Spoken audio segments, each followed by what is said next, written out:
ফেসিবাদ যেরকম সমাজের সর্বস্তরে ছিল সেটা আসলে শিক্ষাঙ্গনেও ছিল। পথ হারানোর ভয়ে না করে কি উপায় ছিল? বেগম খালেদা জিয়ার বক্তব্য যদি দেখেন, উনি বলছেন যে এই সংবিধান ছুঁড়ে ফেলা হবে। একটু যেতে চাই ডক্টর শিব্বির আহমেদ, আপনাকে একটা প্রশ্ন এভাবে করি যে ডক্টর স্বরাষ্ট্রমন্ত্রী সালাউদ্দিন আহমেদ তার বক্তব্যে বারবার বলেছেন তারা সংবিধানের বাইরে যেতে চায় না, সংবিধান যেটা আছে সংবিধান অনুযায়ী তারা চলতে চায়। আবার যদি সংবিধান মানতে যায় সেই ক্ষেত্রে সংবিধান সংস্কার পরিষদে স্বাক্ষর করে ফেলেছে বিরোধী দলীয় এমপিরা, তারা যদি সংবিধান মানা হয় তাহলে ডক্টর স্বাধীন মালিকের কথা যদি বলি, তারা এখন সংসদ সদস্য পদ হারিয়েছে। সংবিধান মানলে জামায়াতের বিপদ হবে, সেই কারণে তারা সংবিধান মানতে চায় না, বিষয়টা এমন।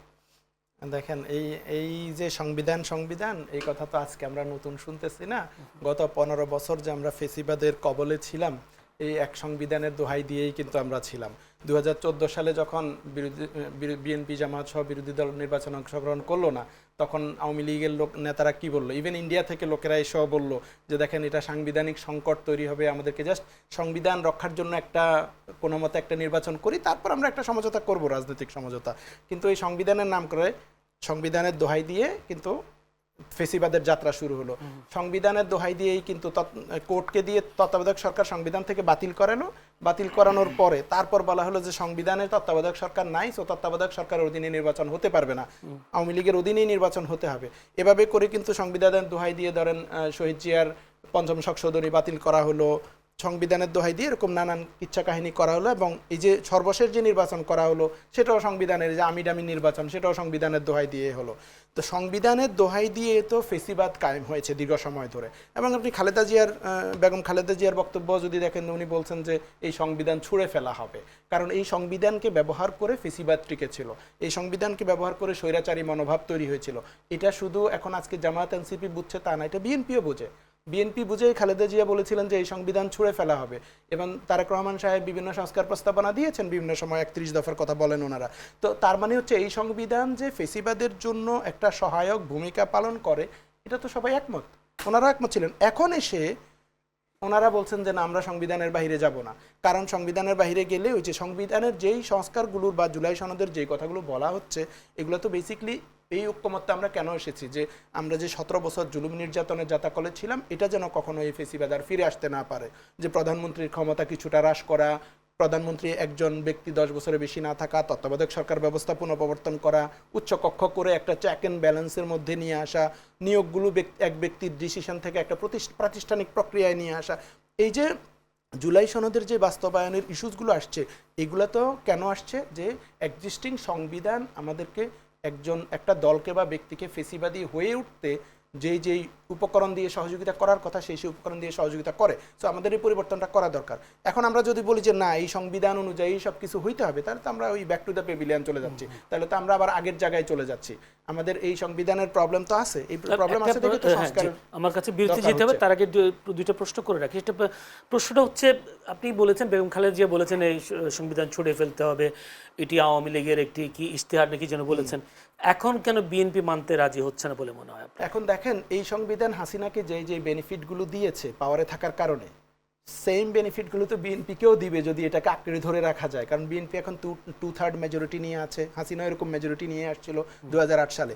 এখন ওনারা যদি ওই জায়গায় থেকে মনে করেন এইটা আমাদেরকে সুবিধা দিবে, কারণ নতুন ক্লজগুলো অ্যাড হলে প্রধানমন্ত্রীর ক্ষমতা কিছুটা কমবে, একজন ব্যক্তি 2বারের বেশি 10 বছরের বেশি ক্ষমতা আসলে প্রধানমন্ত্রী সুবিধাগুলো পাবে না। তাহলে বিএনপি এখন চিন্তা করতেছেন আমরাও সেই সুবিধাগুলো নিতে চাই, কিন্তু এটা তো টেম্পোরারি। বিএনপি তো সারা জীবন ক্ষমতায় থাকবে না, আবার অন্য কেউ ক্ষমতায় আসবে, হয়তো জামাত আসবে।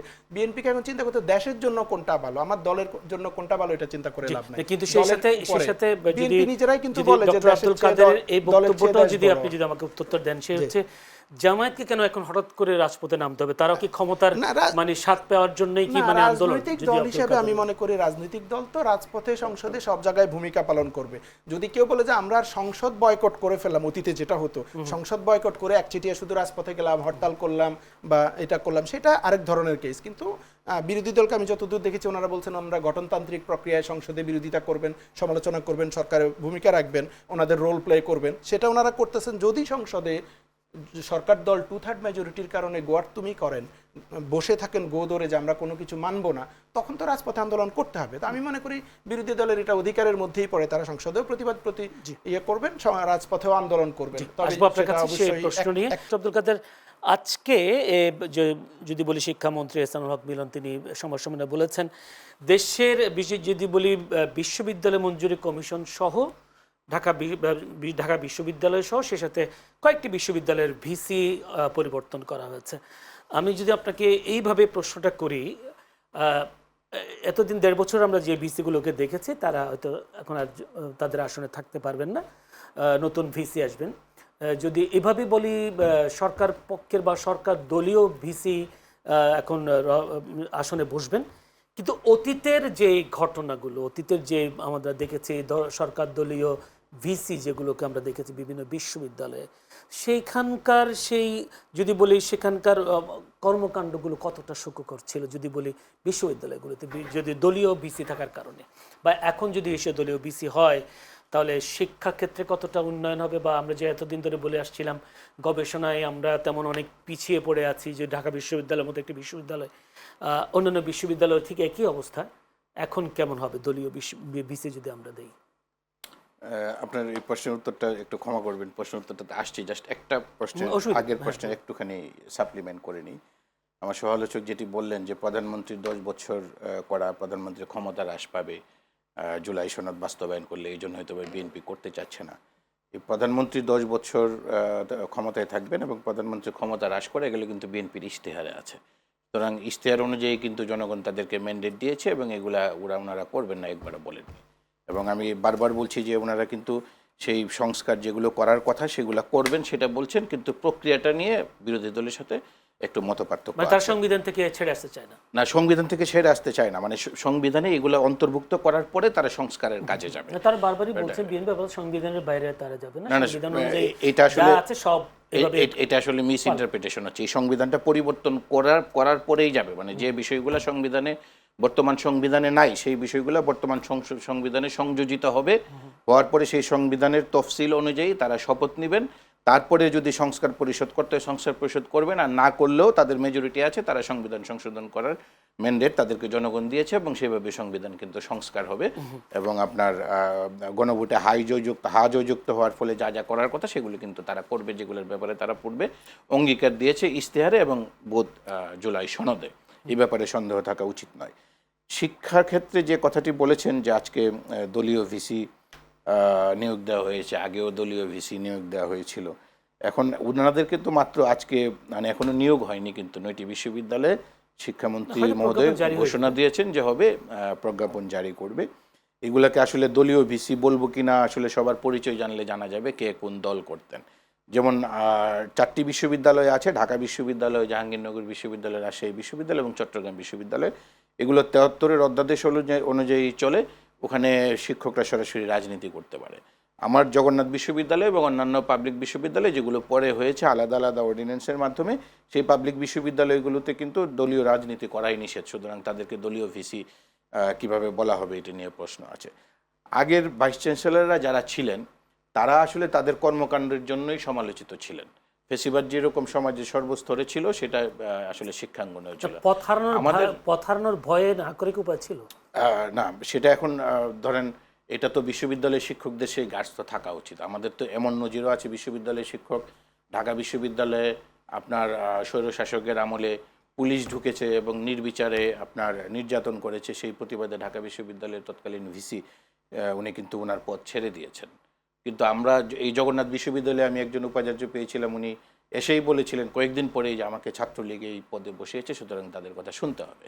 এখন সেইগুলোর জন্যই কিন্তু বাংলাদেশে একটা বিরাট বড় অভ্যুত্থান হয়েছে এবং সেই সিস্টেমের পরিবর্তন কিন্তু আমরা চাই। আবার একই সাথে বিশ্ববিদ্যালয়ের এখন পাবলিক বিশ্ববিদ্যালয়গুলোর যে সমস্যা সংকুল অবস্থায় আছে, শিক্ষার্থীদের যে ক্ষোভ এবং এই বিরাট বড় আন্দোলনের ফলে আমাদের মনোজগতে যে পরিবর্তন হয়েছে এবং বাজেটের যে স্বল্পতা, আপনি গবেষণার কথাটি বলছিলেন যে গবেষণায় বিশ্ববিদ্যালয়গুলো পিছিয়ে আছে, এটার বিরাট একটি কারণ কিন্তু আপনার বাইরের বিশ্ববিদ্যালয় যারা গবেষণার ক্ষেত্রে এগিয়ে আছে। আমিও বাইরে পড়াশোনা করেছি, আমার সহ আলোচকও পড়াশোনা আমার করেছেন। প্রশ্ন ডক্টর আব্দুল কাদের, সেটা প্রশ্ন হচ্ছে যদি আমরা ভিসি যাদের নির্বাচন করছি তাদেরকে কি রাজনীতি করবার সুযোগ করে দিচ্ছি, বিষয়টা এমন? না, তারা রাজনীতি করার সুযোগ করে দিচ্ছে না। তারা তো আসলে ভিসি হলো একাডেমিক এবং প্রশাসনিক নেতৃত্ব দিবে, অতীত কি তাদের বললাম? নেতৃত্ব গুণ আছে কিনা সেটা দেখতে অতীতে হবে। আমাদের এখন যে অতীতের স্মৃতি সাথে- সেগুলো তো সুখকর নয়। অতীতের সাথে আপনার তুলনা করতে গেলে তো তাদেরকে সময় দিতে হবে, সময় দিয়ে দেখতে হবে। আপনার দলীয় ভিসিও তো অনেকে ভালো ছিল।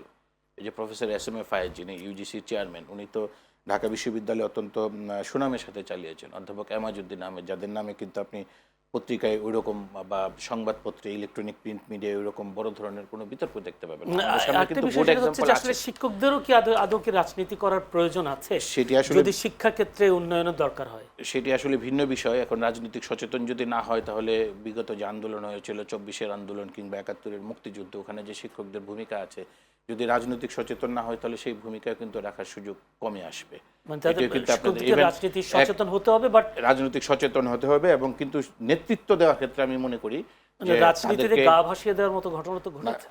গা ভাসাবে না, শিক্ষকতার যে মর্যাদা আছে সেটা রক্ষা করে। আমি কিন্তু এখনো মনে করি যে বিশ্ববিদ্যালয়ের ভিসি হওয়ার জন্য, বিশেষ করে বড় বিশ্ববিদ্যালয়ের ভিসি হওয়ার জন্য আপনার সরকার দলীয় সমর্থক ভিসি হওয়াটা কিন্তু জরুরি, না হলে বিশ্ববিদ্যালয় চালানো খুব মুশকিল। ধন্যবাদ, অসংখ্য ধন্যবাদ।